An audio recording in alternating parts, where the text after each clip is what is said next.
Iran അക്ഷരാർത്ഥത്തിൽ കത്തുകയാണ്.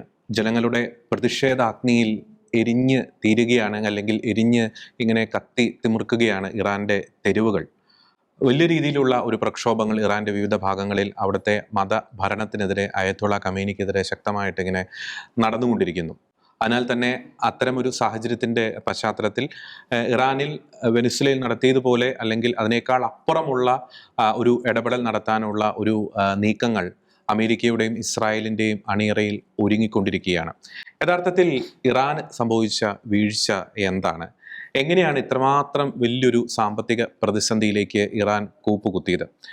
ഇതിൻ്റെയൊക്കെ തൽഫലമായി, ജനകീയ പ്രക്ഷോഭങ്ങളുടെയൊക്കെ തൽഫലമായിട്ട് ട്രംപ് ഇറാനിൽ ഒരു ഇടപെടൽ നടത്തുകയാണെങ്കിൽ, സൈനികമായിക്കോട്ടെ മറ്റ് പല രീതിയിലായിക്കോട്ടെ, ഇസ്രായേലിനൊപ്പം ഒരു ഇടപെടൽ നടത്തുകയാണെങ്കിൽ അത് ഗ്ലോബൽ പൊളിറ്റിക്സിൽ ചെലുത്തുന്ന ഒരു ഇമ്പാക്റ്റ് എന്തൊക്കെ? ആ ഒരു ഇടപെടലിനോട് സൈനികമായിട്ട് അല്ലെങ്കിൽ മറ്റു പല രീതിയിൽ റഷ്യയും ചൈനയും ഒക്കെ പ്രതികരിച്ചു കഴിഞ്ഞാൽ ഒരു ഓൾ ഔട്ട് വാർ, ലോകം ഇതുവരെ കണ്ടിട്ടില്ലാത്ത വലിയൊരു മഹായുദ്ധത്തിലേക്ക് കാര്യങ്ങൾ പോകാനുള്ള ഒരു സാധ്യതയുണ്ടോ? ഈ വിഷയങ്ങളാണ്, ഇതുമായി ബന്ധപ്പെട്ടുള്ള ആശയങ്ങളാണ് നിലപാട് എന്ന ഈ പ്രോഗ്രാമിലെ ഇന്നത്തെ എപ്പിസോഡിൽ ഞങ്ങൾ ചർച്ച ചെയ്യാൻ ആഗ്രഹിക്കുന്നത്. ഞാൻ ജോർജിയനോടൊപ്പം ഉള്ളത് ജോൺ ജോയ്സ്. ഇൻട്രോയിൽ പറഞ്ഞതുപോലെ ഇനി വെനിസ്വലയ്ക്ക് ശേഷം അടുത്തത് ഇറാൻ എന്ന രീതിയിലേക്കാണ് കാര്യങ്ങളുടെ പോക്ക്. വലിയ രീതിയിലുള്ള ഒരു അടിച്ചമർത്തൽ ഇറാനിലെ സാധാരണ ജനങ്ങളവിടെ നേരിട്ടുകൊണ്ടിരിക്കുന്നു. വർഷങ്ങളായിട്ട് ഇറാനിൽ നടന്നുകൊണ്ടിരിക്കുന്ന, അവിടുത്തെ ഭരണകൂടം ചെയ്തുകൊണ്ടിരിക്കുന്ന കൊള്ളരുതായ്മകളുടെ ഒരു ഉച്ചകോടിയിലേക്ക് കാര്യങ്ങൾ നീങ്ങിക്കൊണ്ടിരിക്കുന്ന ഒരു കാഴ്ചയാണ് നമുക്കവിടെ കാണാൻ സാധിക്കുന്നത്. ഈ 2022 ഹിജാബ് പ്രക്ഷോഭവുമായി ബന്ധപ്പെട്ട് മഹ്സ അമിനിയുടെ മരണത്തിന് ശേഷം ഹിജാബ് പ്രൊട്ടസ്റ്റ് അവിടെ ഇറാനിൽ നടന്നിരുന്നു. അതിനുശേഷം നടന്നുകൊണ്ടിരിക്കുന്ന ഏറ്റവും വലിയ ഒരു ജനകീയ പ്രക്ഷോഭം തന്നെയാണ് ഇറാനിൽ ഇപ്പോൾ സംഭവിച്ചുകൊണ്ടിരിക്കുന്നത്. ഏകദേശം 35ഓളം പേർ മരണപ്പെട്ട് കഴിഞ്ഞിരിക്കുന്നു. ആ പ്രക്ഷോഭം ഇറാന്റെ നഗരപ്രദേശങ്ങളിൽ മാത്രമല്ല ഗ്രാമീണ മേഖലകളിലേക്ക് കൂടി വ്യാപിച്ചിരിക്കുന്നു. 250ഓളം ലൊക്കേഷൻസ് ഈ പ്രക്ഷോഭത്തിന്റെ ഒരു ഹോട്ട്സ്പോട്ടായിട്ട് മാറിക്കഴിഞ്ഞിരിക്കുന്നു. ഞാൻ ഈ തുടക്കത്തിൽ ഇറാനിലെ ആ ജനത നേരിടുന്ന ആ പ്രശ്നത്തിന്റെ ഒരു രൂക്ഷത ഒന്ന് അവതരിപ്പിച്ചിട്ട് മറ്റ് വിഷയങ്ങളിലേക്ക് പോകാമെന്ന് എനിക്ക് തോന്നുന്നു. ഒന്നാമത്തെ പ്രധാനപ്പെട്ട പ്രശ്നം നമുക്ക് ഏവർക്കും അറിയാവുന്നതുപോലെ ഇൻഫ്ലേഷൻ. അതൊരു റോക്കറ്റ് കണക്കെ അങ്ങ് ഷൂട്ടപ്പ് ചെയ്തിരിക്കും. 40-45% ഇൻഫ്ലേഷൻ എന്ന് പറയുന്നത്. ഇനി ഇറാന്റെ ആ റിയാലിന്റെ മൂല്യം, അവരുടെ കറൻസി ആയിട്ടുള്ള റിയാലിന്റെ മൂല്യം കുത്തനെ ഇടിഞ്ഞു എന്ന് പറയുമ്പോൾ ഒരു $US ലഭിക്കണമെങ്കിൽ ഏകദേശം 1.25 മില്യൺ റിയാൽ കൊടുക്കേണ്ട ഒരു സ്ഥിതിയിലേക്കാണ് കാര്യങ്ങൾ പോകുന്നത്.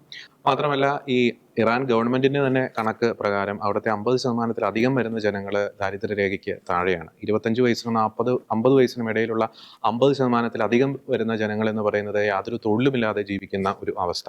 50%-ന് മുകളിലുള്ള ജനങ്ങൾ എന്ന് പറയുന്നത് ഈ മാൽ ന്യൂട്രീഷനുമായി ബന്ധപ്പെട്ടുള്ള വളരെ ഭീകരമായിട്ടുള്ള ഒരു യാഥാർത്ഥ്യം അവിടെ നേരിട്ടുകൊണ്ടിരിക്കുന്നു. അതുകൊണ്ട് തന്നെ ജനങ്ങൾ വളരെയധികം അസ്വസ്ഥരാണ്. ഇനിയൊന്ന് 1970-കളിൽ നാം കണ്ട ഇസ്ലാമിക റവല്യൂഷൻ, ഈ ഷാ ഭരണകൂടത്തെ അട്ടിമറിച്ചുകൊണ്ട് ഇപ്പോഴത്തെ ഈ ഖമേനിമാർ അവിടെ ഇറാന്റെ ഭരണത്തിൽ ഏറിയ ആ ഒരു വിപ്ലവം, അതിന് സമാനമായിട്ടുള്ള രീതിയിലാണ് കാര്യങ്ങളുടെ ഒരു പോക്ക് എന്ന് എനിക്ക് തോന്നുന്നു. അതായത് ചരിത്രം വീണ്ടും അവിടെ ആവർത്തിക്കുകയാണ് ജനകീയ പ്രക്ഷോഭത്തിന്റെ ഒക്കെ രൂപത്തിൽ. ഇനി ബേസിക്കലി ഇവിടെ ഇറാന് സംഭവിച്ചത് എന്താണ് നമ്മൾ തുടക്കത്തിൽ വളരെ ബ്രീഫായിട്ട് ഒന്ന് അവതരിപ്പിക്കാൻ ആഗ്രഹിക്കും. നമുക്കറിയാം, പുരാതന പേർഷ്യയാണ് ഈ ഇറാൻ ഉൾപ്പെടെയുള്ള ആ ഒരു പ്രദേശം എന്ന് പറയുന്നത്. ഒരുപക്ഷെ നല്ലൊരു ഭരണകൂടം ഇറാനിൽ ഉണ്ടായിരുന്നെങ്കിൽ ഒരു മിഡിൽ ഈസ്റ്റിലെ മറ്റൊരു യൂറോപ്പായിട്ട് എനിക്ക് തോന്നുന്നു ഇറാൻ മാറിയനെന്ന് എനിക്ക് തോന്നുന്നു. ഇവിടുത്തെ ബേസിക് ഒരു പ്രശ്നം എന്ന് പറയുന്നത്, ഏതൊക്കെ രാജ്യങ്ങളിൽ മത തീവ്രവാദം തലക്കി പിടിച്ച ഭരണാധികാരികൾ ആ രാജ്യത്തിന്റെ അല്ലെങ്കിൽ ഭരണതലപ്പത്ത് എത്തിയിട്ടുണ്ടോ ആ രാജ്യം കുട്ടിച്ചോറായിട്ടുണ്ട്. ഇറാൻ വളരെ വലിയൊരു ഉദാഹരണമാണ്. ഈ ഗാസ പ്രദേശം നമുക്ക് രാജ്യമായിട്ട് കണക്കാക്കാൻ സാധിക്കില്ല. ഗാസ പ്രദേശം, ഹമാസ് കൈയാളുന്ന ഗാസ പ്രദേശം വലിയൊരു ഉദാഹരണമാണ്. പാകിസ്ഥാൻ മറ്റൊരു ഉദാഹരണമാണ്. അഫ്ഗാനിസ്ഥാൻ മറ്റൊരു ഉദാഹരണമാണ്. ഇപ്പോൾ സിറിയയുടെയൊക്കെ അവസ്ഥ നമുക്കറിയാം.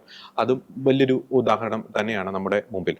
പിന്നെ രണ്ടാമത്തെ വലിയൊരു കാര്യം എന്ന് പറയുന്നത്, ഈ സ്വന്തം കാര്യം നോക്കാതെ മറ്റുള്ള രാജ്യങ്ങളുടെ കാര്യത്തിൽ ഇടപെട്ട ഇറാന് ലഭിച്ച, അല്ലെങ്കിൽ ഇറാനിലെ ഖമേനിമാർക്ക് ലഭിച്ച, അവിടുത്തെ മതപുരോഹിത ഭരണകൂടത്തിന് ലഭിച്ച വലിയൊരു തിരിച്ചടിയാണ്. സ്വന്തം രാജ്യത്തെ കാര്യങ്ങൾ നോക്കാതെ ഇസ്രായേലിന്റെ കാര്യത്തിൽ ഇങ്ങനെ ഇടപെട്ടുകൊണ്ടിരിക്കുന്നു. ഈ അമേരിക്ക കഴിഞ്ഞ ദിവസം പുറത്തുവിട്ടൊരു കണക്കുണ്ട്. ഈ 2025 ആദ്യത്തെ 10 മാസങ്ങൾക്കുള്ളിൽ തന്നെ ഈ IRGC, Iran revolutionary guard corps, അവർ ഹിസ്ബുള്ളയ്ക്ക് ട്രാൻസ്ഫർ ചെയ്തത് $1 ബില്യൺ. ഓർക്കുക, സ്വന്തം രാജ്യത്തെ ജനങ്ങൾ ഈ പട്ടിണി കിടന്ന് ഇങ്ങനെ മരിക്കുമ്പോഴാണ് ഇസ്രായേലിനെതിരെ യുദ്ധം ചെയ്യാൻ വേണ്ടിയിട്ട് ഈ തീവ്രവാദികളെ ഒരു ചെലവും കൊടുത്ത് ഇങ്ങനെ പോറ്റി വളർത്തിക്കൊണ്ടിരിക്കുന്നു. മറ്റൊരു പ്രധാനപ്പെട്ട ഒരു കാരണമായിട്ട് ഈ നിരീക്ഷകർ ചൂണ്ടിക്കാണിക്കുന്ന ഒരു കാര്യമുണ്ട്. ഇവരുടെ over dependency on oil sector എന്ന് പറയുന്ന ഒരു കാര്യം. വളരെ മിസ്മാനേജ്മെന്റ്, അഴിമതി. അവർക്ക് എന്താ പറയുക, രാജ്യത്തിന്റെ വികസനം നോക്കാൻ സമയമില്ല, ഈ മത തീവ്രവാദം തലക്കി പിടിച്ച് എങ്ങനെ ഇസ്രായേലിനെ നശിപ്പിക്കാം, എങ്ങനെ സ്വന്തം മതം വളർത്താം എന്ന കാര്യത്തിൽ ശ്രദ്ധ കേന്ദ്രീകരിച്ചു. ആ ദുരിത ഫലമാണ്, ആ തീവ്രവാദത്തിന്റെ ദുരന്ത ഫലമാണ് അവിടുത്തെ ജനങ്ങൾ അനുഭവിച്ചുകൊണ്ടിരിക്കുന്നത്.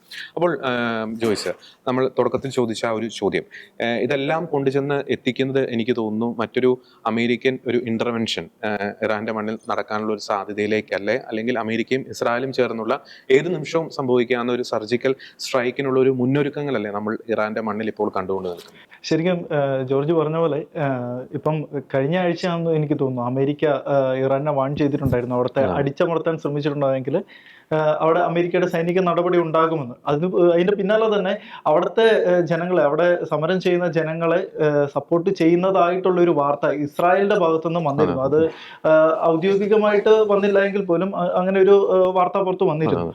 അപ്പോൾ അതൊക്കെ വെച്ച് നോക്കുമ്പോൾ ശരിക്കും നമുക്ക് വെനസ്വേലയ്ക്ക് പുറമെ അടുത്ത ഒരു സ്ഥലം എന്ന് നമുക്ക് വേണമെങ്കിൽ പറയാൻ സാധിക്കുന്നത് ഇറാൻ ആയിരിക്കാം. ഇറാനിലെ പരമോന്നത നേതാവിനെ ഒരു പക്ഷേ പിടികൂടാനോ അല്ലെങ്കിൽ അവിടുന്ന് ഭരണത്തിൽ നിന്ന് താഴെ ഇറക്കാനോ ഒക്കെയുള്ള ഒരു സാഹചര്യം നിലനിൽക്കുന്നുണ്ട്. ആ കൂടെ തന്നെ നമ്മൾ ഇന്നലെ മറ്റൊരു വാർത്ത കണ്ടതാണ്, ഈ പ്രക്ഷോഭകര് ഭരണം അട്ടിമറിക്കുന്ന ഒരു സാഹചര്യം വന്നു കഴിഞ്ഞാൽ അവിടുന്ന് രക്ഷപ്പെടാനുള്ള വഴികൾ സ്വന്തമായിട്ട് തയ്യാറാക്കുന്ന ഒരു നേതാവിന്റെ അവസ്ഥ നമ്മൾ കണ്ടതാണ്, റഷ്യയിലേക്ക് കടക്കാൻ വേണ്ടിയിട്ട്. അപ്പൊ ഇതെല്ലാം കൂടെ വായിക്കുമ്പോൾ നമുക്ക് മനസ്സിലാക്കാൻ സാധിക്കുന്ന ഉടനെ തന്നെ ഇറാന്റെ ഒരു പതനം നമുക്ക് മുൻകൂട്ടി കാണാൻ സാധിക്കുമെന്നാണ് എനിക്ക് തോന്നുന്നത്. ഇപ്പം അതിന് നമുക്ക് മെയിനായിട്ടുള്ള കാരണം നമുക്ക് നോക്കുകയാണെങ്കിൽ ഇപ്പൊ പറഞ്ഞതുപോലെ തന്നെ മതഭരണം അല്ലെങ്കിൽ ഏകാധിപത്യ ഭരണമാണ് ശരിക്കും അവിടെ ഒരു പ്രശ്നമായിട്ട് കാണുന്നത്. അതായത് ജനങ്ങളുടെ ആവശ്യങ്ങളെ, ജനങ്ങളുടെ അവകാശങ്ങളെ ഒന്നും ഒരു തരത്തിലും മാനിക്കാതെ മറ്റ് ചില ആവശ്യങ്ങൾ അല്ലെങ്കിൽ അജണ്ടകളൊക്കെ നടപ്പാക്കാനുള്ള ഒരു ശ്രമം, അതായത് മറ്റു മതത്തിലുള്ള ആൾക്കാർ വേണ്ട, അല്ലെങ്കിൽ മറ്റു മതത്തിൽ വിശ്വസിക്കുന്നവരെ അടിച്ചമർത്താനുള്ള ഒരു ശ്രമം, അല്ലെങ്കിൽ മറ്റ് ഏതെങ്കിലും തരത്തിൽ ഈ ഭരണകൂടത്തിനെതിരെ നിൽക്കുന്നവരെ അടിച്ചമർത്താനുള്ള ഒരു ശ്രമമൊക്കെ നമുക്ക് അവിടെ കാണാൻ സാധിക്കുന്നതാണ്. ശരിക്കും നമുക്ക് കുറച്ചുകൂടി ഒന്ന് എക്സ്പ്ലെയിൻ ചെയ്യാൻ എളുപ്പത്തിന് നമുക്ക് വേണമെങ്കിൽ പറയാം, പാകിസ്ഥാനും ഇന്ത്യയും ഒരേ സമയത്ത് സ്വാതന്ത്ര്യം നേടി രണ്ട് രാജ്യങ്ങളാണ്. തുല്യമായിട്ടുള്ള അവകാശങ്ങളും അധികാരങ്ങളും എല്ലാം ആ രാജ്യത്തിനുണ്ടായിരുന്നു. പക്ഷെ വികസനം നോക്കുമ്പോൾ ഈ തീവ്രവാദം മാത്രം മുന്നിൽ കണ്ടു കൊണ്ടുപോയ പാകിസ്ഥാൻ ഇവിടെ കിടക്കുന്നു, ഇന്ത്യ ഇവിടെ കിടക്കുന്നു. അതേപോലെ തന്നെ ഇസ്രായേൽ ഗാസയും രണ്ടും ഒരേ സമയത്ത് രണ്ട് രാജ്യമായിട്ട് അംഗീകരിക്കാൻ അല്ലെങ്കിൽ രണ്ട് രാജ്യമാക്കാനുള്ള ഒരു അവസരം നിലനിന്നിട്ട് പോലും അത് തയ്യാറാകാതെ നിന്ന ഗാസ ഇവിടെ കിടക്കുന്നു, ഇസ്രായേൽ ഇവിടെ കിടക്കുന്നു. അപ്പൊ നമുക്ക് ലോകം മുഴുവനും നോക്കുവാണെങ്കിൽ ഈ മതം കുത്തി നിറച്ച് അല്ലെങ്കിൽ മതത്തിന് മാത്രം പ്രാധാന്യം കൊടുത്ത് ഇങ്ങനെ ചുമ്മാ പെരുകിക്കൊണ്ടിരിക്കുന്ന ഒരു സമൂഹം, അതിന് വളർച്ച, അതായത് എണ്ണത്തിൽ വളർച്ച ഉണ്ടാകും, പക്ഷെ ബാക്കി ഉള്ള അല്ലെങ്കിൽ സമൂഹത്തിന്റെ വളർച്ച എത്രത്തോളമാണെന്നുള്ള കാര്യം സംശയമാണ്. അത് തന്നെയാണ് ഇപ്പോൾ ഇറാനിൽ സംഭവിച്ചിരിക്കുന്നത്. നമുക്കറിയാം വെനസ്വേലയിലും ഇതേ പ്രശ്നം തന്നെയായിരുന്നു, പണപ്പെരുപ്പമാണ് എല്ലാ പ്രക്ഷോഭങ്ങൾക്കും ഒരു അടിസ്ഥാന കാരണമായിട്ട് നമുക്കിപ്പോൾ കാണാൻ സാധിക്കുന്നത്. ഇപ്പൊ ഈ ഇറാനിലെ പ്രശ്നം ഇപ്പൊ പറഞ്ഞതുപോലെ തന്നെ പണപ്പെരുപ്പം, അവിടുത്തെ വ്യാപാരികൾ പണപ്പെരുപ്പത്തിനെ തുടർന്ന് സമരത്തിൽ ഇറങ്ങുന്നു, ജെൻസി ആയിട്ടുള്ള വിദ്യാർത്ഥികൾ ഇറങ്ങുന്നു, ജെൻസി കലാപങ്ങൾ ഇപ്പൊ ബംഗ്ലാദേശിലും ശ്രീലങ്കയിലും ഒക്കെ നമ്മൾ കണ്ടതാണ്. അപ്പം അതുപോലെയുള്ള കലാപങ്ങൾ ഇറാനിലും അത് കണക്ട് ചെയ്ത് പല മേഖലയിലേക്ക് പോകുന്നു. അങ്ങനെ അവസാനം നിക്കക്കള്ളി ഇല്ലാതെ ഒരു പക്ഷേ അമേരിക്ക ഇടപെടും. ഇപ്പൊ ഈ പറഞ്ഞ 35 പേരുടെ മരണം, അപ്പൊ അമേരിക്ക എന്ന് പറഞ്ഞിരുന്നു ജനങ്ങളെ കൊല്ലുന്ന ഒരു സാഹചര്യത്തിലേക്ക് വന്നിട്ടുണ്ടെങ്കിൽ ഇടപെടുമെന്ന് പറഞ്ഞിരുന്നു. അപ്പോൾ ഈ 35 പേരുടെ മരണം നടന്നു എന്നുള്ളൊരു വാർത്തയും കൂടെ കാണുമ്പോൾ ഇത് കൈവിട്ട കളിയാകുമോ എന്നുള്ളൊരു ഭയം നമ്മൾ ശരിക്കും മുന്നിൽ കാണേണ്ടതുണ്ട്. ഇത് മറ്റു രാജ്യങ്ങൾ ഏറ്റുപിടിക്കൂ, വേറൊരു യുദ്ധത്തിലേക്ക് പോകുമോ, ശരിക്കും അതൊരു ലോകമഹായുദ്ധം ആകുമോ എന്നുള്ള കാര്യം സംശയമുണ്ട്. കാരണം ഇറാൻ ഇപ്പൊ അറ്റാക്ക് ചെയ്തിട്ടുണ്ടെങ്കിൽ ചൈന ഇടപെടും, റഷ്യ ഇടപെടും. അപ്പൊ അങ്ങനെ കണക്ട് ചെയ്ത് മറ്റൊരു യുദ്ധമാകുമോ എന്നുള്ള കാര്യം നമ്മൾ കഴിഞ്ഞ നിലപാടിൽ പറഞ്ഞതുപോലെ തന്നെ അത് പേടിപ്പെടുത്തുന്ന ഒരു കാര്യം തന്നെയാണ് ശരിക്കും. നമ്മൾ ഈ ട്രംപിന്റെ ഒരു ബോഡി ലാംഗ്വേജ് അല്ലെങ്കിൽ അദ്ദേഹത്തിന്റെ കുറച്ച് നാളുകളായിട്ടുള്ള സ്റ്റേറ്റ്മെന്റ് നമ്മൾ ആഴത്തിൽ പഠിച്ചു കഴിയുമ്പോൾ അതിനുള്ള എല്ലാ സാധ്യതയുണ്ട്. അത് അമേരിക്ക ഏതെങ്കിലും തരത്തിൽ ഇറാനിൽ ഒരു ഇടപെടൽ നടത്താനുള്ള എല്ലാ സാധ്യതയുണ്ട്. കാരണം ഇപ്പൊ വെനിസ്വേലയുടെ കാര്യം തന്നെ എടുക്കുക, പലതവണ കൃത്യമായിട്ടുള്ള ഇടവേളകളിൽ ട്രംപ് പല രീതിയിൽ മുന്നറിയിപ്പ് ഈ മഡൂറോയ്ക്ക് കൊടുത്തിട്ടുണ്ട്, ശക്തമായിട്ടുള്ള താക്കീത് കൊടുത്തിട്ടുണ്ട്, അവരുടെ വോട്ടുകളൊക്കെ ആക്രമിക്കുന്ന രീതിയിലേക്ക് കാര്യങ്ങൾ പോയിട്ടുണ്ട്. സമാനമായിട്ടുള്ള രീതിയിൽ തന്നെ ഇപ്പൊ ജോയ്സ് പറഞ്ഞതുപോലെ ഇറാനും ശക്തമായിട്ടുള്ള താക്കീത് കൃത്യമായിട്ടുള്ള ഇടവേളകളിൽ ഇങ്ങനെ ട്രംപ് കൊടുത്തുകൊണ്ടിരിക്കുന്നത്. ഒരുപക്ഷെ അപ്രതീക്ഷിതമായിട്ടുള്ള ഒരു ദിവസത്തിലോ നിമിഷത്തിലായിരിക്കാം നമ്മൾ ഈ കാണുന്നത്, ഇങ്ങനെ കമേനി നാട് വിട്ടുപോയി അല്ലെങ്കിൽ കമേനിനെ പൊക്കി അവിടെ ഇത് എന്താ പറയുക, അവിടെ ഭരണകൂടം അട്ടിമറിക്കപ്പെട്ടു എന്നൊക്കെയുള്ള രീതിയിലേക്ക് കാര്യങ്ങൾ പോകുന്നത്. അപ്പോൾ അമേരിക്കയെ സംബന്ധിച്ചിടത്തോളം എനിക്ക് തോന്നുന്നു ഈ പ്രൊട്ടസ്റ്റ് എത്രത്തോളം നീളുന്നുവോ അമേരിക്കയെ സംബന്ധിച്ചിടത്തോളം കാര്യങ്ങൾ കൂടുതൽ എളുപ്പമാക്കുകയാണ്. കാരണം അവരുടെ ഗ്രൗണ്ട് ഒരുക്കപ്പെടുകയാണ് അമേരിക്കയുടെ ഒരു ഇന്റർവെൻഷന് വേണ്ടിയിട്ട്. അപ്പോൾ ജോണിലേക്ക് വന്നു കഴിയുമ്പോൾ ജോൺ, നമുക്കറിയാം ഇത് നമ്മൾ ആദ്യം ഞാൻ പറഞ്ഞ ഒരു പോയിന്റ്, അതായത് ഈ മതഭരണം അല്ലെങ്കിൽ മതം തലക്കി പിടിച്ച ഒരു ഭരണം ഒരു നാടിനെ ഭരണം കൈയാളി കഴിഞ്ഞാൽ ആ നാട്ടിൽ ആ ഭരണകൂടം ചെലുത്തുന്ന ഒരു ഇമ്പാക്ട്, അതുകൊണ്ടൊക്കെ തന്നെയല്ലേ നമ്മൾ ഈ പൊളിറ്റിക്കൽ ഇസ്ലാമിന്റെ അജണ്ടകളെ വലിയ രീതിയിൽ നമ്മൾ ഇങ്ങനെ എതിർത്തുകൊണ്ടിരിക്കുന്നത്. പലപ്പോഴും നമ്മളെ പലരും വിമർശിക്കാറുണ്ട്. ഈ പൊളിറ്റിക്കൽ ഇസ്ലാമിന്റെ ആഗോള വ്യാപകമായിട്ടുള്ള അജണ്ട എന്താണ്? ലോകം മുഴുവൻ ഇത്തരത്തിലൊരു മതഭരണത്തിന്റെ കീഴിൽ കൊണ്ടുവരികയാണ്. ലോകം മുഴുവൻ ഈ ഒരു മതഭരണത്തിന്റെ കീഴിൽ കൊണ്ടുവന്നു കഴിഞ്ഞാൽ എന്താണ് സംഭവിക്കുന്നത് എന്നതിന്റെ സാമ്പിൾ ഡോസാണ് നമ്മൾ ഇറാനിൽ കാണുന്നത്, പാകിസ്ഥാനിൽ കാണുന്നത്, അഫ്ഗാനിസ്ഥാനിൽ കാണുന്നത്. അപ്പോൾ ഇതൊക്കെ ഇവരുടെ ദീർഘകാല അജണ്ടയുടെ ഒരു മുന്നൊരുക്കങ്ങളായിരുന്നില്ലേ നമ്മൾ ഈ കാണുന്ന ഇറാനിലും പാകിസ്ഥാനിലും കണ്ടുകൊണ്ട് നിൽക്കുന്ന സംഭവ വികാസം? അതെ, ഈ അഭിപ്രായത്തോട് തീർച്ചയായിട്ടും യോജിക്കുന്നു. എവിടേക്കാണോ മതവികാരങ്ങൾ അതിൻ്റെ ഒരു മൂർധന്യാവസ്ഥയിൽ, മതവികാരങ്ങൾ എന്ന് പറഞ്ഞാൽ തീവ്ര മതചിന്തകൾ മൂർധന്യാവസ്ഥയിൽ കാണുന്നു, അവിടെയെല്ലാം തകർച്ച തന്നെയാണ് കാണുന്നത്.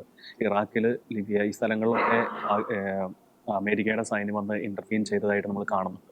അതേസമയം ഇറാനിൽ മതഭ്രാന്ത് തലക്കി പിടിച്ചിട്ടാണ് അവിടെ ഇലക്ഷനൊക്കെ നടക്കുന്നുണ്ട്. പക്ഷേ ആ ഇലക്ടഡ് ചെയ്യപ്പെട്ട പ്രസിഡന്റോ അവിടെയുള്ള മറ്റു രാഷ്ട്രീയ പ്രവർത്തകർക്കോ വോയിസ് ഇല്ല. വോയിസ് ഉള്ളത് അവിടെയുള്ളൊരു ഏകാധിപതിക്കാണ്, മതപുരോഹിതനായ ആയത്തുള്ള ഖമേനിക്കാണ്. അതാണ് അവിടെയുള്ള ഏറ്റവും വലിയൊരു പ്രശ്നം വരുന്നത്. ഇനി പാകിസ്ഥാനിൽ നോക്കുകയാണെങ്കിൽ ഇപ്പോൾ അസിമുന്നിറാണ്, എങ്കിലും അവിടെ ഉണ്ടായിരുന്ന ഒരു ഭരണകൂടം അവര് ഈ മതഭ്രാന്ത് തലക്കി പിടിച്ചിട്ട് തീവ്രവാദത്തെ ഊട്ടി വളർത്തിയിരുന്ന ഒരു ഭരണകൂടം. അത് തന്നെയാണ് പാകിസ്ഥാന്റെ ദുരന്തത്തിന്റെ ഒരു കാരണം. ഇനി മറ്റു രാജ്യങ്ങളെടുത്ത് നോക്കാം, ഇറാഖെടുത്ത് നോക്കാം, ലിബിയുടെ നോക്കാം, ജോർദാനെടുത്ത് നോക്കാം, ഇനി മറ്റ് ഏത് രാജ്യം എടുത്ത് നോക്കിയാലും, ഇനി പാലസ്തീൻ എടുത്ത് നോക്കാം. പാലസ്തീൻ പക്ഷേ രാജ്യമായിട്ടില്ല എങ്കിലും തന്നെ അവിടുത്തെ ഒരു അവസ്ഥ, മറ്റേത് സ്ഥലം എടുത്ത് നോക്കിയാലും ഈ മതഭ്രാന്ത് വന്നിട്ടുണ്ടോ അവിടെ എല്ലാം തകർച്ച തന്നെയാണ് കാണുന്നത്. അതേസമയം ഈ ഗൾഫ് രാജ്യങ്ങളിൽ, അത് ഭൂരിഭാഗം ഗൾഫ് രാജ്യങ്ങളും ഇസ്ലാമിക് രാജ്യങ്ങളാണ്, പക്ഷെ അവിടെ മതഭ്രാന്ത് കുറവാണ്. അതാണ് അവിടെയുള്ള വളർച്ചയ്ക്കും, അത് മാത്രമല്ല അമേരിക്ക അതുപോലെയുള്ള രാജ്യങ്ങളുടെ സപ്പോർട്ട് അവർക്കുണ്ട്. അപ്പോൾ അത് കുറവായതുകൊണ്ടും ഒരു മോഡറേറ്റ് ഓപ്ഷനിലായതുകൊണ്ടും തന്നെ മറ്റു മതസ്ഥർക്കായാലും അവിടെ വന്ന് താമസിക്കാനും ജോലി ചെയ്യാനുള്ള ഒരു അവസരം ഒക്കെ കൊടുക്കുന്നുണ്ട്. ആദ്യം കുറെ റെസ്ട്രിക്ഷൻസ് ഒക്കെ ഉണ്ടായിരുന്നു, ബൈബിൾ നിരോധനം, പ്രാർത്ഥന അങ്ങനെ പാടില്ലാണെങ്കിലും ഇപ്പോൾ അതിന് കുറെ അയവ് വന്നിട്ടുണ്ട്. പ്രത്യേകിച്ച് സൗദി അറേബ്യയിലൊക്കെ അയവ് വന്നിട്ടുണ്ട്. ഇപ്പോഴത്തെ രാജകുമാരന്റെ അങ്ങനെയുള്ള കുറെ അയവ് വന്നിട്ടുണ്ട്. ഇതാണ് ഈ മതഭ്രാന്താണ് പ്രശ്നം ഉണ്ടാക്കുന്നത്. അപ്പൊ എവിടെയൊക്കെ ഈ മതഭ്രാന്ത് വന്നിട്ടുണ്ടോ അവിടെയെല്ലാം തകർച്ച തന്നെയാണ് കാണുന്നത്. ഈ വേറൊരു കാര്യം കൂടി പറയാണ്, എവിടെയൊക്കെ മതമില്ലാത്തൊരു അവസ്ഥ വരുന്നുണ്ടോ അവിടെയും ഈ തകർച്ച കാണുന്നുണ്ട്. അത് വെനസ്വല ഉൾപ്പെടെയുള്ള രാജ്യങ്ങൾ, ഈ സൗത്ത് അമേരിക്കൻ രാജ്യങ്ങളിലും ഈ ഒരു മതമില്ലാത്ത, ഇന്നലെ പറഞ്ഞ വെനസ്വല, നിക്കരാഗെ, അങ്ങനെ കുറെ ഒരു എണ്ണിയാലൊടുങ്ങാത്ത കുറച്ച് രാജ്യങ്ങളുണ്ട്. അവിടെയും ഈ മതമില്ലാത്തൊരവസ്ഥ, നിരീശ്വരവാദം വന്നിട്ടുണ്ടോ അവിടെയും ഈ തകർച്ച തന്നെയാണ്. ക്യൂബ വേറൊരു എക്സാമ്പിൾ ആണ്, ഹെയ്ത്തി വേറൊരു എക്സാമ്പിൾ ആണ്. ഇതൊക്കെ ക്രിസ്ത്യൻ രാജ്യങ്ങളാണ്, അത് വേറെ കാര്യങ്ങൾ. അവിടെ ക്രിസ്ത്യൻ രാജ്യങ്ങൾ ആയതുകൊണ്ടല്ല അവിടെ പ്രശ്നം. അവിടെ ഈ അവിടെയുള്ള നേതാക്കന്മാര് അവർക്ക് വിശ്വാസമില്ല, അവരുടെ സ്വേച്ഛാധിപത്യം കൊണ്ടുവന്ന് അടിച്ചമർത്താൻ നോക്കുമ്പോഴാണ് ഈ പ്രശ്നം വരുന്നത്. ഒരു സ്ഥലത്താണെങ്കിൽ മതം തലക്കി പിടിച്ചിട്ട് അത് വെച്ച് അടിച്ചമർത്താൻ നോക്കുമ്പോഴാണ് അടുത്ത പ്രശ്നം ഇവിടെ ഈ മിഡിൽ ഈസ്റ്റ് പോലെയുള്ള പല രാജ്യങ്ങളിലും വരുന്നത്. പക്ഷെ ഇത് മോഡറേറ്റ് ലെവലിൽ പോകുന്ന രാജ്യങ്ങളൊക്കെ ഉണ്ട്. ഫ്രാൻസ്, ഈ പോലെയുള്ള രാജ്യങ്ങളുണ്ടല്ലോ, ഫ്രാൻസ്, UK പോലെയുള്ള യൂറോപ്യൻ രാജ്യങ്ങളിലെ പ്രശ്നം എന്ന് പറഞ്ഞാൽ അവിടെ മതം ഉണ്ടായിരുന്നു, പക്ഷെ അവര് സെക്യുലറിസ്റ്റിക് ചിന്തയിൽ കൂടുതൽ വീണ് അവിടെ ഒരു മതനിരാസം വളർന്ന കാരണം ഫ്രാൻസും UKയും അങ്ങനെയുള്ള കുറച്ച് രാജ്യങ്ങളൊക്കെ തകർച്ചയുടെ വക്കിലാണ്, വേറെ രീതിയിൽ പോയിക്കൊണ്ടിരിക്കുന്നത്. അത് ഒരു മോഡറേറ്റ് ലെവലിൽ എവിടെയും എല്ലായ്പ്പോഴും വെർച്വൽ സ്റ്റാൻഡ്സ് ഇൻ മിഡിൽ എന്നാണ് നമ്മൾ പറയുന്നത്. എവിടെയൊക്കെ പോകുന്നുണ്ടോ അവിടെയൊക്കെ രാജ്യത്തിന് ഒരു പുരോഗതി വന്നിട്ടുണ്ട്. ജനങ്ങൾ തന്നെ ഈ ട്രംപിന്റെ ഒരു വളരെ എന്താ പറയുക, പോസിറ്റീവായിട്ടൊരു കാര്യം എനിക്ക് ഇവിടെ പ്രത്യേകിച്ച് പറയാനുള്ളത്, സ്വന്തം രാജ്യത്തിന്റെ വളർച്ചയ്ക്ക് വേണ്ടി അധ്വാനിക്കുന്ന അല്ലെങ്കിൽ നയങ്ങൾ രൂപീകരിക്കുന്ന ഒരു വ്യക്തിയാണ് ട്രംപ്. അതാണ് ഇവിടെ പ്രത്യേകിച്ച് നമുക്ക് എടുത്തു നോക്കണ്ടേ. സ്വന്തം ഒരു ഉദാഹരണം പറഞ്ഞു കഴിഞ്ഞാൽ, കഴിഞ്ഞ ക്രിസ്മസ് അവധിക്ക്, ക്രിസ്മസിനാന്ന് തോന്നുന്നു, അവിടുത്തെ സൈനികർക്ക്, ഓരോ സൈനികർക്കും എത്രയോ 1-2 ലക്ഷം രൂപ, അതായത് നമ്മുടെ ഭാഷയിൽ പറയുമ്പോൾ ലക്ഷം രൂപ എന്ന് പറയുന്നത്, അപ്പൊ അവരുടെ എത്രയോ ഒരു അറൗണ്ട് $2,000 എനിക്ക് അറിഞ്ഞൂടെ എക്സാക്ട്ലി എമൗണ്ട്, അവർ എല്ലാവർക്കും, എല്ലാ സൈനികർക്കും കൊടുത്തിരുന്നു. എന്ന് പറഞ്ഞാൽ അവർക്ക് സാധാരണ ലഭിക്കുന്ന ഭത്തയോട് കൂടി വളരെ കൂടുതലായിട്ട് കൊടുത്തിരുന്നു. രാജ്യത്തിന്റെ സുരക്ഷ നോക്കുന്നവരാന്നൊക്കെ പറഞ്ഞിട്ട് അത് വളരെ പോസിറ്റീവ് പോയിന്റ് ആണ്. എന്തുകൊണ്ടാണ് ട്രംപ് അങ്ങനെ ചെയ്യുന്നത്? സ്വന്തം രാജ്യത്തോടുള്ള സൈനികരോടുള്ള ബഹുമാനം കാരണമാണ് ട്രംപ് ചെയ്യുന്നത്. അല്ലെങ്കിൽ അവരെ വശീകരിക്കാൻ വേണ്ടിയിട്ട് അവർ ചെയ്യേണ്ട ആവശ്യമില്ല. കാരണം ഈ സൈനികരൊന്നും ഒരു പക്ഷേ വോട്ട് ചെയ്യാൻ പോകണമെന്ന് നിർബന്ധമൊന്നുമില്ല. ഇനി ശ്രദ്ധിക്കേണ്ടത്, ഈ ട്രംപ് മറ്റു രാജ്യങ്ങൾക്ക് താരിഫ് കൂട്ടുന്നു എന്നുള്ളൊരു ഭാഗം പറയുന്നുണ്ട്. എന്തിനു വേണ്ടിയിട്ടാണ് ട്രംപ് ചെയ്യുന്നത് എന്ന് മനസ്സിലാക്കണം. സ്വന്തം രാജ്യത്തിന്റെ വളർച്ചയ്ക്ക് വേണ്ടിയിട്ടാണ് അത് ട്രംപ് ചെയ്യുന്നത്. അല്ലാതെ ട്രംപിന് അത് വീട്ടിൽ കൊണ്ടുപോയിട്ട് അദ്ദേഹത്തിന് അറിയാം, അദ്ദേഹം എന്തായാലും 10-79 വയസ്സായിട്ടുണ്ട്, അദ്ദേഹം തട്ടിപ്പോകും കുറച്ച് കളയുമ്പോൾ, അദ്ദേഹത്തിന് അറിയാവുന്ന കാര്യമാണ് അതൊക്കെ. അപ്പൊ ഇങ്ങനത്തെ ഒരു അവസ്ഥയിൽ അദ്ദേഹം ചെയ്യുന്നത് രാജ്യത്തിന്റെ നന്മയ്ക്ക് വേണ്ടിയിട്ടാണ്. അദ്ദേഹം പറയുന്നുണ്ട് ഈ പല UN, അതുപോലെ തന്നെ WHO, വേൾഡ് ഹെൽത്ത് ഓർഗനൈസേഷൻ, അതിനുള്ള പല സംഘടനകൾക്കും ഈ അമേരിക്കയിൽ നിന്ന് ഫണ്ട് പോയിട്ടുണ്ട്, എത്രയോ ബില്യൺ ഡോളറൊക്കെ പോയിട്ടുണ്ട്. ഇതൊക്കെ ഈ തീവ്രവാദത്തിനും പിന്നെ ദുരുപയോഗത്തിനൊക്കെ നന്നായി, അറ്റ്ലീസ്റ്റ് അവര് ദുരുപയോഗത്തിനൊക്കെ പോയത് കൊണ്ട് ഈ ട്രംപിന് ഇത് മനസ്സിലായിട്ടുണ്ട്, ഇത് നമ്മുടെ സാമ്പത്തിക വ്യവസ്ഥയെ ചൂഷണം ചെയ്യുന്ന ഒരു അവസ്ഥയിലേക്ക് മാറുന്നുണ്ട്. അതുകൊണ്ടൊക്കെ ട്രംപ് കുറെ റെസ്ട്രിക്ഷൻ വെച്ചിട്ടുണ്ട്, നിർത്തി വെച്ചിട്ടുണ്ട്. അതുപോലെ തന്നെ പല ഫെഡറൽ ഫണ്ട് വരുന്ന പല കോളേജുകളുണ്ട്, ഫെഡറൽ കോളേജുകളല്ല, അല്ലാതെ തന്നെ പ്രൈവറ്റ് യൂണിവേഴ്സിറ്റികൾ, അങ്ങനെയൊക്കെ ഫണ്ട് പോകുന്നുണ്ട്. അതും ഈ ട്രംപ് കുറച്ചൊക്കെ റെസ്ട്രിക്ട് ചെയ്തിട്ടുണ്ട്. കാരണം ഈ രാജ്യവിരുദ്ധമായ ഒരു നയം കൊണ്ടുവരുന്നത് എവിടെയൊക്കെയാണോ അവിടെയൊക്കെ ഈ റെസ്ട്രിക്ഷൻ ട്രംപ് കൊണ്ടുവരുന്നു. അതിന്റെ ഉദാഹരണം എന്ന് വെച്ചാൽ ഈ രാജ്യം വളരണമെങ്കിൽ ഈ അമേരിക്ക എങ്ങനെയാണോ വളർന്നത്, ഏത് വിശ്വാസത്തിന്റെ അടിസ്ഥാനത്തിലാണോ അമേരിക്ക വളർന്നത്, ആ വിശ്വാസം തന്നെ മുറുകെ പിടിക്കണം. അതുകൊണ്ടാണ് ക്രൈസ്റ്റ് കിങ് എന്നൊക്കെ പറഞ്ഞ് ദൈവമാണ്, യേശുവാണ് കർത്താവ് എന്നൊക്കെ പറഞ്ഞ് ട്രംപ് രാജ്യത്ത് നയിക്കാൻ ട്രംപ് കുറെ ഇടപാട് പെടുന്നുണ്ട്. അതില് മറ്റുള്ള രാജ്യങ്ങൾക്കൊരു പ്രശ്നം ഉണ്ടാകുന്നത് വെച്ചാൽ ഈ താരിഫാണ്. അത് മറ്റുള്ള രാജ്യങ്ങൾക്കാണ് പ്രശ്നം ഉണ്ടാകുന്നത്. അവരുടെ രാജ്യം എങ്ങനെയെങ്കിലും കെട്ടിപ്പിടുക്കി അവിടെയുള്ള ജനങ്ങൾക്ക് നന്മ വരുത്താൻ വേണ്ടിയിട്ടാണ് അവിടെയുള്ള ഇല്ലീഗലായുള്ള മൈഗ്രൻസ് അങ്ങനെയുള്ള ആൾക്കാരൊക്കെ നാട് കടത്തുന്ന രീതിയിലേക്ക് ട്രംപിന്റെ നയങ്ങൾ സ്വന്തം രാജ്യത്ത് സുരക്ഷിതമാക്കും. ഒരു ഭരണാധികാരി ഏറ്റവും ശ്രദ്ധിക്കേണ്ട കാര്യം തന്നെയാണ് ട്രംപ് ചെയ്തുകൊണ്ടിരിക്കുന്നത്. അതിൽ വെൽ അപ്രിഷിയേറ്റഡ് ആണ്. മറ്റു രാജ്യങ്ങൾക്ക് അത് ഒരു പലപ്പോഴും അത് ഭീഷണിയല്ല, ബുദ്ധിമുട്ടാണ്. പ്രത്യേകിച്ച് താരിഫിന്റെ ഇന്ത്യ ഉൾപ്പെടെ ചൈന, മറ്റു രാജ്യങ്ങൾക്കൊക്കെ ബുദ്ധിമുട്ടുള്ള കാര്യമാണ്. താരിഫ് വളരെ വർദ്ധിക്കുന്നു. അത് ഈ ഇടയ്ക്ക് ഒരു അങ്ങനത്തെ ഒരു വാർത്തകൾ ഉണ്ടായിരുന്നു.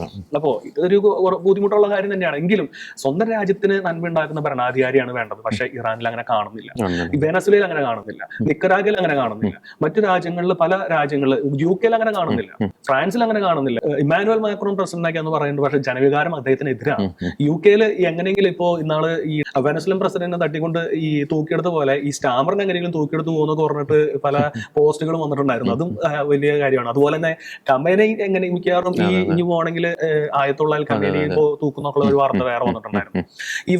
ഇവരൊക്കെ നടത്തുന്നത് ഈ ജനങ്ങൾക്ക് നന്മയല്ല ചെയ്യുന്നത്, ജനങ്ങൾക്ക് തിന്മയാണ്. അതായത് ഇവരുടെ ഒരു ഈ തീവ്ര ഇസ്ലാമിക് ചിന്തകൾ ലോകത്തെങ്ങും വ്യാപിക്കണം. അതുകൊണ്ടാണ് ഇത്ര ദാരിദ്ര്യവും ദുരിതവും. അതായത് 40-50% ഇൻഫ്ലേഷൻ വന്നു എന്ന് പറയും തന്നെ. അത് ഇപ്പൊ പെട്ടെന്ന് വന്നതല്ല, അത് വർഷങ്ങളായിട്ടുള്ള സാധനമാണ്. അതിപ്പോ ഓവർനൈറ്റ് കൊണ്ട് അത് ഒരു പരിധിവരെ കൂടിയിട്ടുണ്ട്, ഇല്ലാന്ന് ഞാൻ പറയില്ല. അങ്ങനെയൊക്കെ വരുത്തി വെച്ചത് ആരാണ്? ഈ അവരുടെ ഭരണഘടനയാണ്. എന്നിട്ടും ഇത്ര ബില്യൺ അല്ലെങ്കിൽ ഇത്ര കോടിക്കണക്കിന് കാശ് ഈ തീവ്രവാദികൾ കൈമാറാന്ന് വെച്ചാൽ അവരുടെ മനസ്സിരിക്കുന്ന എവിടെയാണ്? ഈ ലോകം മുഴുവൻ എങ്ങനെയെങ്കിലും ഈ പൊളിറ്റിക്കൽ ഇസ്ലാമിന്റെ കീഴിൽ വരുത്തണം എന്നുള്ളൊരു തീവ്ര മതചിന്തയിലാണ്. അതുകൊണ്ടാണ് അവിടെ പൊളിഞ്ഞത്. അപ്പൊ ജനങ്ങളുടെ നന്മയ്ക്ക് വേണ്ടിയിട്ടല്ല അദ്ദേഹം ഈ ഏകാധിപതി ആയിരുന്നത്.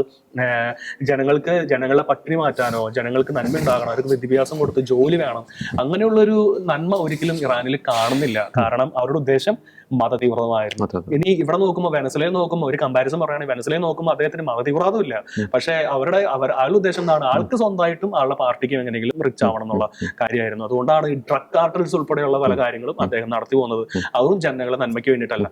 ജനങ്ങളുടെ നന്മയ്ക്ക് വേണ്ടിയിട്ടുള്ള ഒരു ഭരണാധികാരി വരുമ്പോഴാണ് ഒരു രാജ്യം എപ്പോഴും വികസിക്കുന്നത്. ഇത് ഒരിക്കലും മതഭ്രാന്ത് പിടിച്ചാലും മതമില്ലാത്ത അവസ്ഥ വന്നാലും ഒരിക്കലും അത് വരില്ല എന്നതാണ് ഈ പറയുന്ന ദൃഷ്ടാന്തങ്ങളാണ് അതൊക്കെ. ഇന്ത്യക്കും ഈ ഭാഗങ്ങൾ പഠിക്കാം.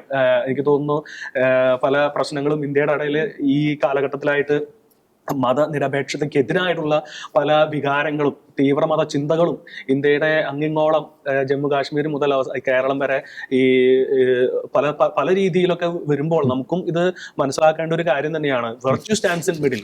ജനങ്ങളുടെ നന്മയ്ക്കാണ് ഒരു ഭരണാധികാരി വരുന്നത്. കേരളത്തിൽ മനസ്സിലാക്കേണ്ട ജനങ്ങൾ മനസ്സിലാക്കേണ്ടതും പാർട്ടിക്കാരായാലും ആരായാലും മനസ്സിലാക്കേണ്ട ഒരു കാര്യമാണ്. ജനങ്ങളുടെ നന്മയ്ക്ക് വേണ്ടിയിട്ടാണ് ഒരു ഭരണാധികാരി വരേണ്ടത്. അല്ലാതെ സ്വയം ഈ വെനസ്വേലയിലെ ആളുകളെ കുറ്റപ്പെടുത്തിയിട്ടോ അല്ലെങ്കിൽ ഈ അമേരിക്കൻ പ്രസിഡന്റിനെ കല്ലെറിഞ്ഞിട്ടോ അല്ല വരേണ്ടത്. അത് പ്രത്യേകിച്ച് ഒന്നും ഉണ്ടാക്കുന്നില്ല. കേരളത്തിലെ ജനങ്ങൾക്ക് നന്മ കൊടുത്താൽ മാത്രമാണ് ആ ഭരണാധികാരി എന്നുള്ള ടൈറ്റില് ജനങ്ങൾ കൊടുക്കുള്ളൂ. അല്ലെങ്കിൽ ഈ പറയുന്ന ഈ കസേരയൊക്കെ ഉണ്ടാവുമായിരിക്കും, പക്ഷെ അതിനുള്ള യോഗ്യത ഉണ്ടോ എന്നുള്ളതാണ് വലിയ കാര്യം. ശരിക്കും ജോണ് പറഞ്ഞപ്പോഴാണ് വേറൊരു കാര്യം എനിക്ക് അതുമായിട്ടൊന്ന് കണക്ട് ചെയ്യാൻ തോന്നി. ഔട്ട് ഓഫ് ടോപ്പിക് ആണോ എന്ന് സംശയമുണ്ട്, എന്നാൽ പോലും. അതായത് ഈ അറേബ്യൻ പെനിൻസുലയില് ഉണ്ടായിരുന്ന ക്രിസ്ത്യൻസ് അല്ലെങ്കിൽ മറ്റ് മതത്തിൽപ്പെട്ടവർ അല്ലെങ്കിൽ ഗോത്ര വിഭാഗങ്ങളൊക്കെ എവിടെ പോയി എന്ന് നമ്മൾ എന്തെങ്കിലും ചിന്തിച്ചിട്ടുണ്ടോ? ശരിക്കും നമുക്കറിയാം ഈ അബുദാബി, അതുപോലെ സൗദി, ഖത്തർ എന്നൊക്കെ നമുക്ക് പഴയ പള്ളികളുടെ, പഴയ ക്രിസ്ത്യൻ ചർച്ചുകളുടെ അവശിഷ്ടങ്ങളൊക്കെ കണ്ടെടുത്തതും പണ്ടത്തെ കുരിശൊക്കെ കണ്ടെടുത്ത ന്യൂസുകളൊക്കെ നമ്മൾ തന്നെ ഈ അടുത്ത കാലത്തൊക്കെ നമ്മൾ റിപ്പോർട്ട് ചെയ്തിട്ടുണ്ട്. അപ്പോൾ അവിടെ ഉണ്ടായിരുന്ന ക്രിസ്ത്യൻസ് അടക്കമുള്ളവർക്ക് എന്ത് സംഭവിച്ചു എന്ന് ആരും ചിന്തിക്കാറില്ല. ശരിക്കും അജണ്ട എന്താണെന്ന് വെച്ചിട്ടുണ്ടെങ്കിൽ അവരെവിടെ നേതൃത്വത്തിൽ വരുന്നോ അവിടെ നിന്ന് മറ്റുള്ള മതങ്ങളെല്ലാം തുടച്ചു നീക്കപ്പെടുക എന്നുള്ള അവരുടെ ഒരു ഹിഡൻ അജണ്ട തന്നെയാണ് ശരിക്കും. പക്ഷേ ഇപ്പം ഇവർക്കിടയിൽ തന്നെ തർക്കങ്ങളുണ്ട്. അതായത് സുന്നി ഷിയ എന്ന് പറയുന്ന ഒരു പ്രശ്നമുണ്ട്. ഈ ഇറാനും മറ്റ് അറേബ്യൻ രാജ്യങ്ങളും തമ്മിൽ യോജിക്കാത്തതിൻ്റെ കാരണം അതാണ്. ഒന്നാമത്തെ കാരണം അതാണ്, അവർ തമ്മിലുള്ള ഒരു തർക്കമാണ്. പിന്നെ വേറൊരു കാര്യം എന്ന് വെച്ചിട്ടുണ്ടെങ്കിൽ ഈ അറേബ്യൻ രാജ്യങ്ങൾ, ഞാൻ കുറച്ച് നാൾ ഒരു അറേബ്യൻ രാജ്യത്തിൽ ഉണ്ടായിരുന്നതുകൊണ്ട് ഞാൻ പറയുകയാണ്, അവിടെ ഈ ഉള്ള ഒരു സിസ്റ്റം എങ്ങനെയാണെന്ന് വെച്ചിട്ടുണ്ടെങ്കിൽ നമ്മളിപ്പോൾ ക്രിസ്ത്യൻ ചർച്ചുകളുണ്ട്, പക്ഷേ ആ ക്രിസ്ത്യൻ ചർച്ചുകളുടെ കോമ്പൗണ്ടിൻ്റെ പുറത്തേക്ക് ആ ചർച്ചിൽ നിന്നുള്ള യാതൊരു വിധത്തിലുള്ള സൗണ്ടോ അല്ലെങ്കിൽ യാതൊരു വിധത്തിലുള്ള ആഘോഷ പരിപാടികളോ അവർ അനുവദിക്കത്തില്ല. നമുക്ക് പള്ളികളുണ്ട്, കുരിശു വെച്ച പള്ളികളുണ്ട്, പള്ളികളിൽ നമുക്ക് കുർബാന നടത്താം, പെരുന്നാൾ നടത്താം, എല്ലാം നടത്താം.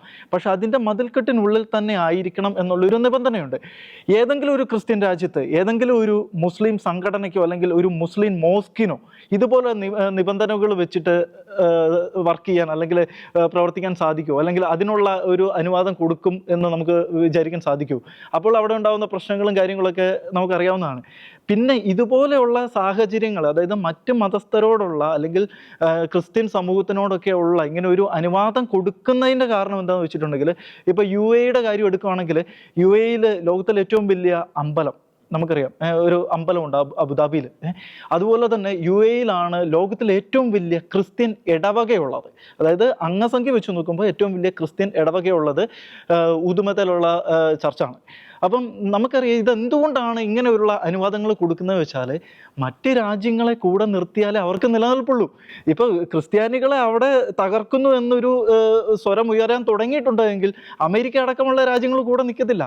അവിടെ ഹിന്ദുക്കൾക്കെതിരെ ഒരു സ്വരം ഉയർന്നിട്ടുണ്ടെങ്കിൽ ഇന്ത്യ എതിർക്കും, ഉറപ്പായിട്ടും എതിർക്കും. അപ്പോൾ അതുപോലെയുള്ള മറ്റ് രാജ്യങ്ങളെ കൂടെ നിർത്താനുള്ള ഒരു തന്ത്രം കൂടിയാണ് ഈ ഇതുപോലെയുള്ള സംവിധാനങ്ങൾ ഒരുക്കുന്നത് എന്ന് നമ്മൾ കാണാതെ പോകരുത്. അല്ലാതെ നമ്മൾ മറ്റു മതങ്ങളോടുള്ള ഒരു സഹിഷ്ണുതയുടെ പുറത്തോ അല്ലെങ്കിൽ സ്നേഹത്തിൻ്റെ പുറത്തോ അല്ലാതെ.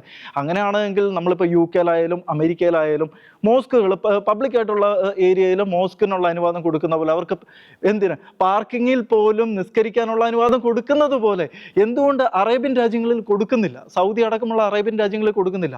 അതുപോലെ ഇറാനിൽ നമുക്ക് പിന്നെ പറയേണ്ട ആവശ്യമില്ല.